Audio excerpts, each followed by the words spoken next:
20-25 Congress MPs speaker के chamber में जबरदस्त घुस गए, तो मैं भी दौड़ के गए कि भाई स्पीकर साहब के साथ क्या बदसलूकी किया जा रहा है। मैंने ये भी देखा है कि मैं पीछे से इनकरेज कर रही थी, बिल्कुल झूठे में चुपचाप बैठी थी।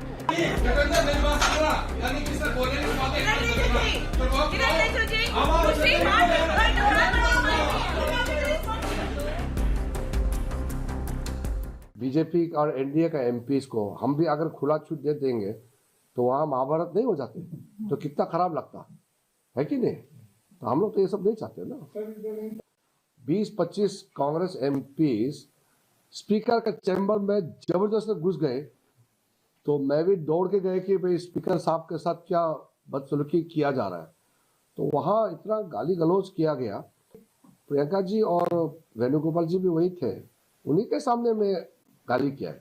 वेणुगोपाल जी और प्रियंका गांधी जी ने गाली नहीं दिया, उनके मौजूदगी में कांग्रेस एमपीज लोग ने बहुत गाली दिया और कहा कि प्रधानमंत्री, देश का प्रधानमंत्री का हम लोग क्या करता है आप लोग देखो, प्रधानमंत्री जब आएंगे सदन में उसके साथ क्या करता है आप लोग देख लो, ऐसे दिया है।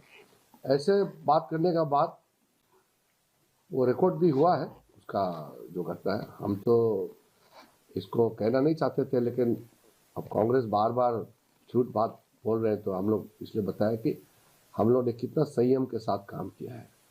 हम लोग का सहन शक्ति बहुत ज़्यादा है, हम लोग कांग्रेस के जैसे बिहेव नहीं कर सकते हैं।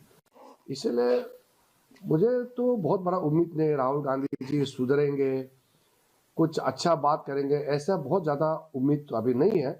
लेकिन क्योंकि मैं पार्लियामेंट्री अफेयर्स मिनिस्टर हूँ, वो नेता प्रतिपक्ष है, तो उम्मीद नहीं होते हुए भी हम आशा करते हैं कि कुछ सुधर जाए। हम लोग तो विपक्ष में इतने साल रहे हैं, कभी भी हमने स्पीकर के सामने में ना कागज फेंका, ना हम टेबल पर चढ़े। जब मैं नए आए थे पार्लियामेंट में, आडवाणी जी बहुत नाराज हो गए थे, हम लोग गलती से बीच पहुंच गए। इस तरफ अपोजिशन होते हैं, उस तरफ रूलिंग पार्टी होते हैं।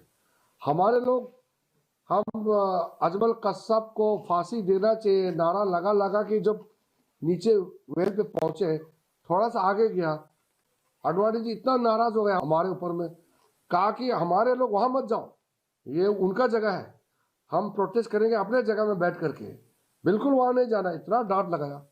अभी तो उनका नेता ही कह रहे कि उधर जाओ, प्रधानमंत्री का कुर्सी तक जाओ। बिखर गए उनके सोच। कांग्रेस वाले सुधर नहीं सकते हैं और देश का जनता इसको कभी विश्वास भी नहीं कर सकते। अब्यूज नहीं किया। कुछ एक दो एमपी थे जिनको जो थोड़े ज्यादा नाराज थे, तो उन्होंने वो एक्सप्रेस किया, अपनी नाराजगी एक्सप्रेस की, और मैंने ये भी देखा है कि मैं पीछे से इनकरेज कर रही थी, बिल्कुल झूठे में चुपचाप बैठी थी। और अंत में मैंने एक दो चीजें बोली शांति से स्पीकर साहब को।